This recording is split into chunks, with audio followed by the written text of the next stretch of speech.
Dies irae, dies illa, solvet seculum infabila. Ang kwentong ito ay hango sa totoong buhay. Karanasan ko ito noong pansamantalang inampon kami ng tita ko. Taong 2002, multinational, Parañaque City. Itong taong ito ay kasalukuyang kaming nakatira sa tita ko. Ako, Ella, at James.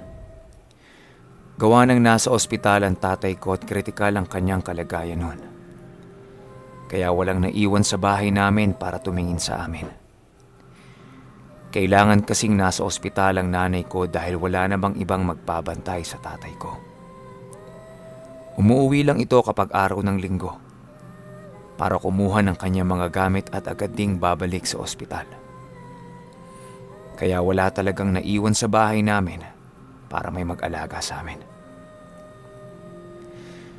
Bagong lipat pa lang kami dito noon sa Parañaque kaya wala pa kaming gaanong kakilala.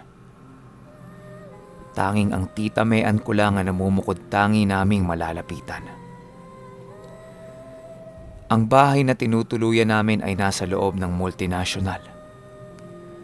Malaki ang mga bahay dito. Bibihira ka lang na makakakita ng taong palakad-lakad sa kalye. Halos lahat de kotse. Itong mga panahong ito ay wala pang linya ng tubig sa multinational. Maski na sa tinitirahan namin sa Better Living. Sana may mga taga-Parañaque akong tagapakinig para meron ding nakakaalam kung gaano kahirap ang tubig noon sa Parañaque. Uulitin ko lang, taong 2001 hanggang 2004. Nakakakuha lang kami ng tubig noon kapag nagpapadeliver kami.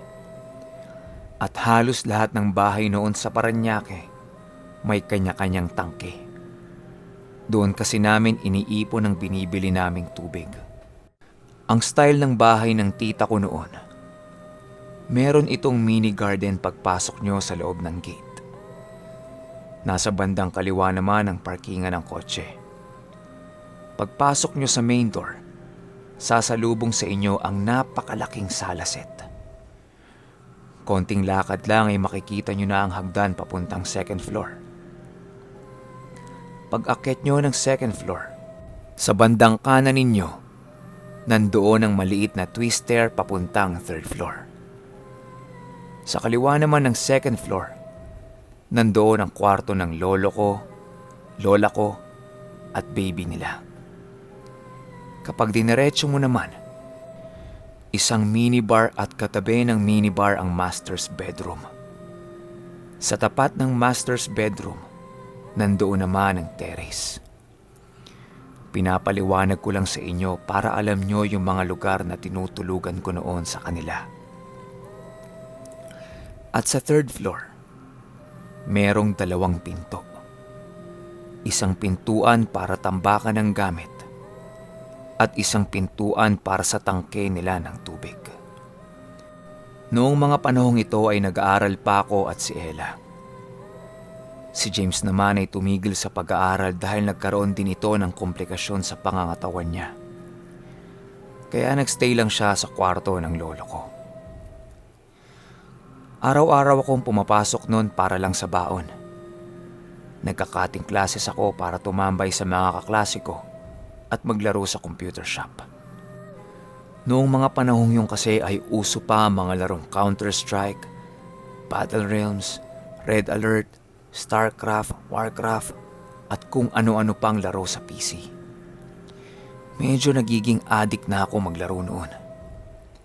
Kaya ang nangyayari, lahat ng baon ko ay napupunta lang sa pagkukomputer. Inaabot din ako ng mga bandang 6:00 o 7:00 ng gabi bago makauwi. Isang araw, binigyan ako ng 200 pesos ng lola ko. Ang sabi niya ay allowance ko daw yon para sa 3 araw. Dahil nga adik ako sa computer, lahat ng pera ko ay ginastos ko sa paglalaro. Inabot ako noon ng 10 p.m. sa labas. Nakalak na yung gate sa bahay. 9 p.m. pa lang kasi lahat ng tao sa bahay na yon ay nasa kanya-kanya ng mga kwarto. Inakyat ko na lang yung maliit na bakod sa gilid. Patay na lahat ng ilaw sa sala. Mahinang ilaw na lang ang nagbibigay liwanag sa akin nun. Umakyat ako sa second floor. Dahan-dahan kong binubuksan yung kwarto ng lolo ko. Pagpihit ko sa doorknob, nakalak yung pinto. Napaisip tuloy ako kung saan ako matutulog. Bumaba ako sa sala at doon ako nag-set up ng matutulugan ko. Nakasalubong ko si Kuya Boy Bicol at ang sabi ko "Kuya, sa sala na lang ako matutulog ah. Nalakan ako ng pinto ni Papa Lolo eh." At ang sabi nito sa akin ay, "Nako, may susunduin kami ni Tito Tom mo sa airport ng maaga eh. Baka makita ka dyan at magalit pa sa'yo yun. Doon ka na lang sa taas. Buksan mo na lang yung electric fan. Pundido nga lang yung elaw pero pwede ka nang matulog doon." Wala naman akong nagawa dahil nakikitira lang kami doon. Kumbaga, no choice. Doon ako sa taas. Umakyat ako sa third floor. Napakalawak nito. Kukunti pa lang ang mga gamit. Sinarado ko ang lahat ng pinto. Nilatag ko ang foam na hawak ko. Sinaksak ko yung electric fan. Umupo muna sandali at dahan-dahan akong humiga. Wala akong nararamdamang takot nung mga oras na yon. Dahil ang nasa isip ko, wala na akong pera tapos Martes pa lang. Saan ako kukuha ng pang-computer?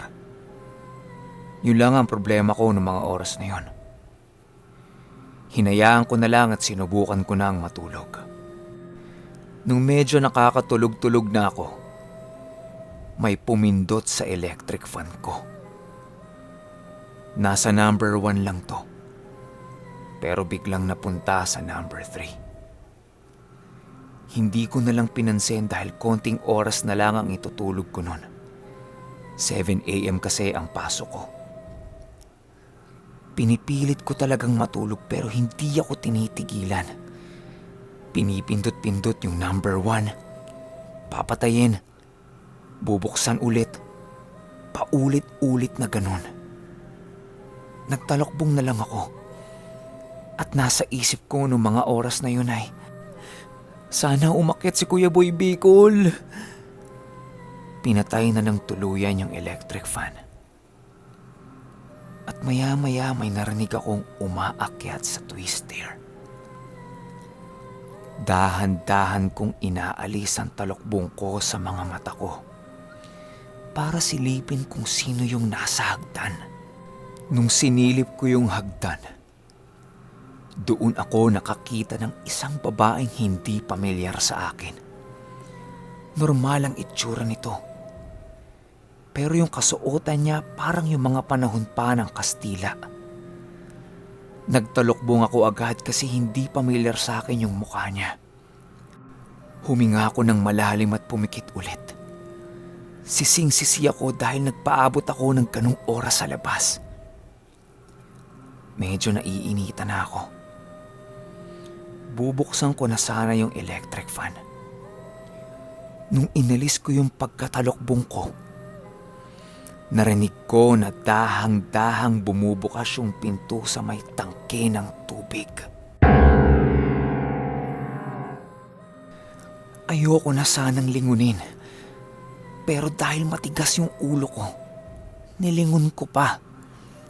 Imbis na hindi ko na sana makikita, nakita ko pa yung parang natutuyo yung muka.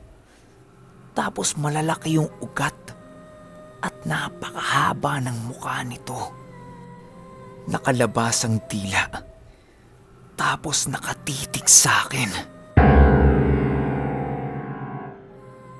Kaya ko naman ito nakita dahil nasisinagan ito ng buwan. Malaki kasi ang bintana doon sa third floor.